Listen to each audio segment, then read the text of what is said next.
Qu'est-ce que c'est? Une Bible? Tu lis la Bible, Ringo? Pas tous les jours. Au large biblique. Le podcast qui explore la Bible. La résurrection.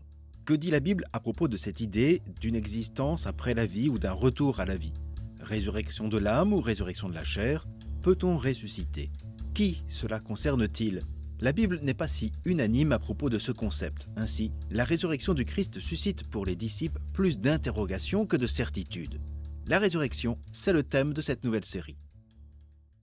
Bienvenue à toutes et à tous pour ce 5e épisode sur la résurrection dans lequel nous allons aborder la question de la foi chrétienne et de la résurrection du Christ avec celles et ceux qui en furent les témoins comme l'a été Paul de Tarse.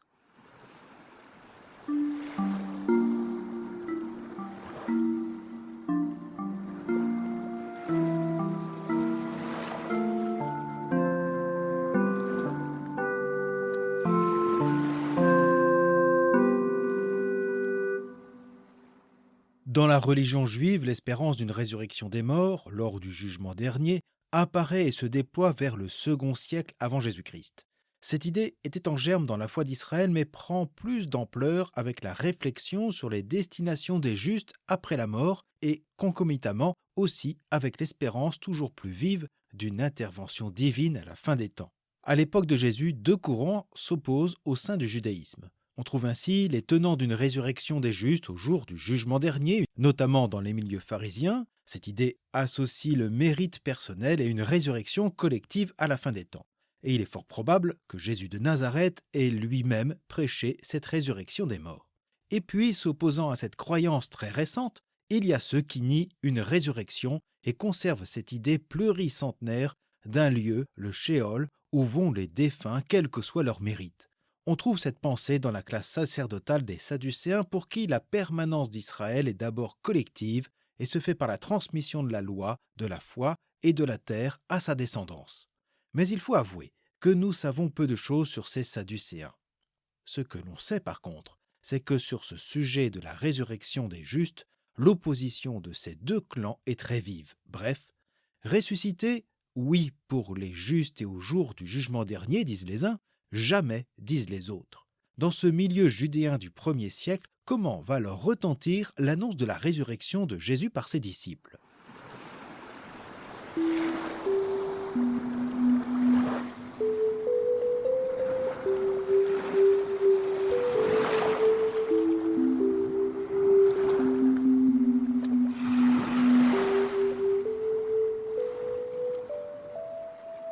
Pour aborder la question de la résurrection du Christ, il nous faut regarder de plus près ce qu'en disent les sources. Le plus ancien témoignage à ce sujet nous vient des lettres de Paul. Elles ont été écrites dans les années 50 et 60 de notre ère, soit 20 ans, 30 ans après la mort de Jésus. Que dit-il de cette résurrection du Christ ? Lui-même avoue avoir bénéficié, comme d'autres disciples, de la manifestation du ressuscité, mais de quelle manière va-t-il en parler ? On le verra, Paul ne nous donne pas beaucoup de détails et préfère expliquer à ses contemporains chrétiens l'importance de cette résurrection pour la foi. Un autre groupe de témoins plus tardifs sont les évangiles et les actes des apôtres qui furent écrits dans les années 70 à 90, en gros, soit une vingtaine d'années après Paul, mais ces textes font aussi appel à des traditions plus anciennes que l'époque de leur rédaction. Pour autant, les évangiles ne racontent pas de la même manière la résurrection du Christ, y compris dans la scène de la découverte du tombeau vide par Marie de Magdala et ses compagnes. Chaque évangéliste exprime à sa façon la foi en la résurrection, nous le verrons plus tard. Aucun écrit évangélique ou paulinien ne décrit ce qui s'est passé dans le tombeau de Jésus au matin de Pâques. Les évangiles témoignent du vide, de l'absence du corps, et Paul ne s'intéresse même pas à ce fait que je n'ose pas qualifier de miracle. Effectivement, la résurrection du Christ est-elle un miracle, le dernier miracle de Jésus ?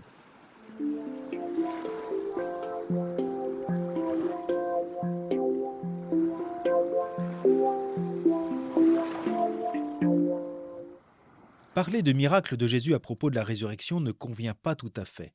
Si l'on entend par cela la preuve miraculeuse supplémentaire de sa divinité, on se trompe sans doute. En la qualifiant de miracle, on risque de mettre la résurrection au même niveau que les guérisons et les exorcismes de Jésus.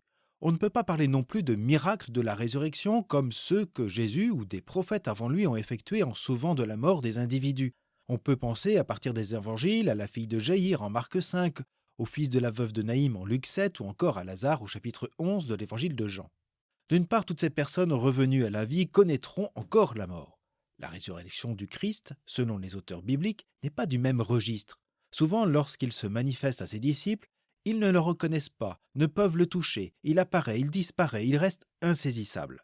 Et pour beaucoup, la résurrection est à mettre en lien avec son ascension, son accession à la droite du Père, ce n'est donc pas un simple retour à la vie. Ce n'est pas non plus un miracle de Jésus lui-même. Selon les textes, le vocabulaire pour parler de la résurrection du Christ est assez unanime pour affirmer que Jésus est, ou plutôt a été ressuscité, usant du mode passif pour exprimer l'action de Dieu. Jésus ne s'est pas ressuscité tout seul, mais pour reprendre l'expression très présente dans le livre des Actes des Apôtres et aussi chez saint Paul, Dieu l'a ressuscité. Un autre point commun entre tous les textes, c'est le lien entre la croix et la résurrection. Que ce soit Paul ou les évangiles, la résurrection vient donner sens à la crucifixion du Christ. Sa mort n'est pas perçue comme un incident ou le signe probant de l'échec de sa mission, mais le lieu où Jésus révèle tout l'amour et le pardon de Dieu. Et la résurrection permet aux croyants de ne pas considérer la croix comme une fin définitive, mais comme un début, l'inauguration des temps nouveaux. Telle est la foi commune à l'ensemble de ces écrits. Les évangiles, nous le verrons, se font très insistants sur l'identification du crucifié comme celui que Dieu a ressuscité, et nous verrons pourquoi. Paul, quant à lui, témoigne de cette foi en la résurrection des premiers chrétiens.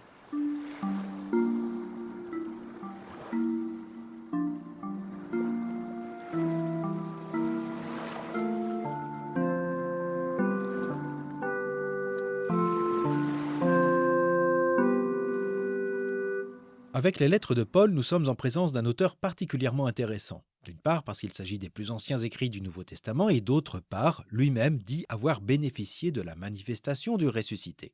C'est ce dont il témoigne dans sa première lettre aux Corinthiens.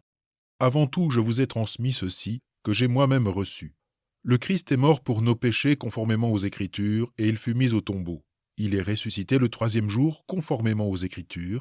Il est apparu à Pierre, puis aux 12. Ensuite, il est apparu à plus de 500 frères à la fois. La plupart sont encore vivants et quelques-uns sont endormis dans la mort. Ensuite, il est apparu à Jacques, puis à tous les apôtres, et en tout dernier lieu, il est même apparu à l'avorton que je suis. » Paul restera toujours discret quant à cet événement.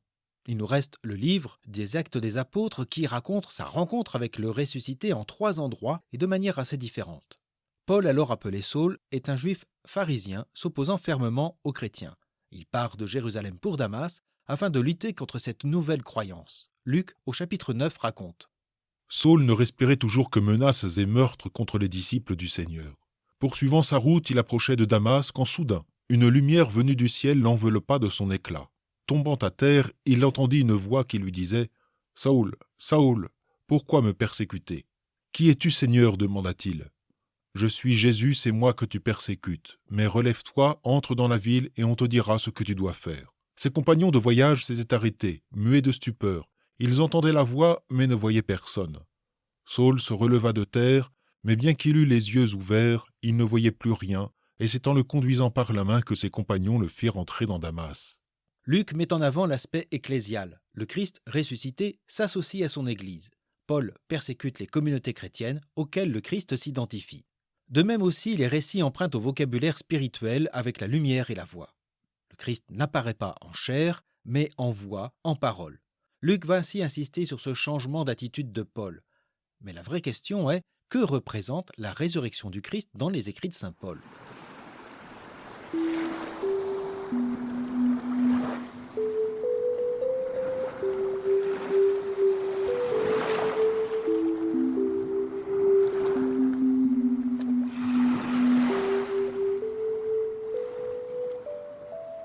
Je reviendrai dans un autre épisode sur la conception paulinienne de la résurrection qui, selon ces lettres, évolue au fil du temps. Mais on peut déjà noter 2 éléments essentiels. Tout d'abord, selon Paul, qui, rappelons-le, est héritier de la foi des premières communautés chrétiennes, la résurrection de Jésus, confessée comme Christ, constitue, avec la croix, le moment inaugural de la fin des temps, lors de laquelle était espérée la résurrection des justes. Paul qualifie ainsi le Christ de « premier-né d'entre les morts » ou de « prémisse de ceux qui sont morts ».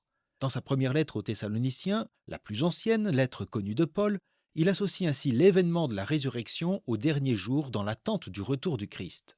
Chacun raconte, en parlant de nous, quel accueil vous nous avez fait et comment vous vous êtes tournés vers Dieu en vous détournant des idoles pour servir le Dieu vivant et véritable et pour attendre des cieux son Fils qu'il a ressuscité des morts, Jésus, qui nous arrache à la colère qui vient. Car lui-même le Seigneur, au signal donné, à la voix de l'archange et au son de la trompette de Dieu, descendra du ciel. Alors les morts en Christ ressusciteront d'abord. Ensuite nous les vivants, qui serons restés, nous serons enlevés avec eux sur les nuées, à la rencontre du Seigneur dans les airs, et ainsi nous serons toujours avec le Seigneur. Alors cette opinion va changer au fur et à mesure des lettres de Paul, nous le verrons, mais au moins on peut ainsi affirmer que, pour Paul, la résurrection n'est pas un simple phénomène miraculeux, mais sonne la fin des temps et le début de la résurrection des morts. On entend aussi dans ces extraits combien la résurrection, associée à la croix, suscite un bouleversement dans la vie du croyant. C'est le deuxième point d'insistance de Paul. La foi en la résurrection ouvre le croyant à une vie nouvelle. C'est ce qu'il écrit dans sa lettre aux Romains, au chapitre 6. Par le baptême en sa mort, nous avons donc été ensevelis avec lui, afin que comme Christ est ressuscité des morts par la gloire du Père, nous menions nous aussi une vie nouvelle. Car si nous avons été totalement unis, assimilés à sa mort, nous le serons aussi à sa résurrection. Comprenons bien ceci, notre vieil homme a été crucifié avec lui pour que soit détruit ce corps de péché et qu'ainsi nous ne soyons plus esclaves du péché. Nous reviendrons à la théologie de Paul lorsque l'on évoquera les conséquences de la résurrection du Christ dans la foi en la résurrection des morts. Mais déjà, on peut donc noter que pour lui, la résurrection du Christ marque l'inauguration du règne et du jugement avec la transformation du croyant et la résurrection des morts.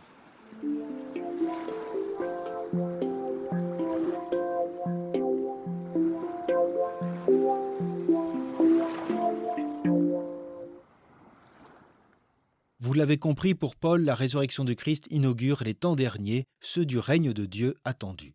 Il qualifie Jésus de « premier-né d'entre les morts » ou encore de « prémisse de ceux qui sont morts ».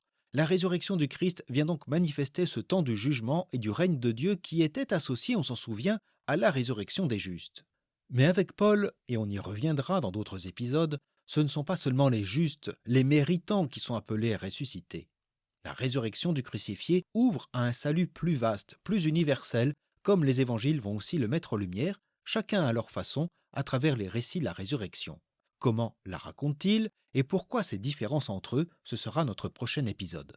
En tout cas, merci d'avoir écouté. Et si vous avez apprécié ce podcast, parlez-en autour de vous, partagez-le sur les réseaux sociaux et faites-le savoir par votre appréciation sur Podcast Addict ou Apple Podcast et autres plateformes d'écoute. Pour vous tenir au courant des prochaines sorties, abonnez-vous à la newsletter ou rejoignez-moi sur les réseaux sociaux Twitter, Facebook, LinkedIn et Instagram où je partage aussi les podcasts et les publications qui m'ont intéressé. C'est aussi par ce moyen et avec le courriel et les commentaires audio du site aularge.eu que je peux lire et entendre vos observations et y répondre. Vous trouverez tous les liens et les références en note de cet épisode. Je vous souhaite donc une bonne journée, une agréable soirée et je vous dis à bientôt sur Au Large Biblique.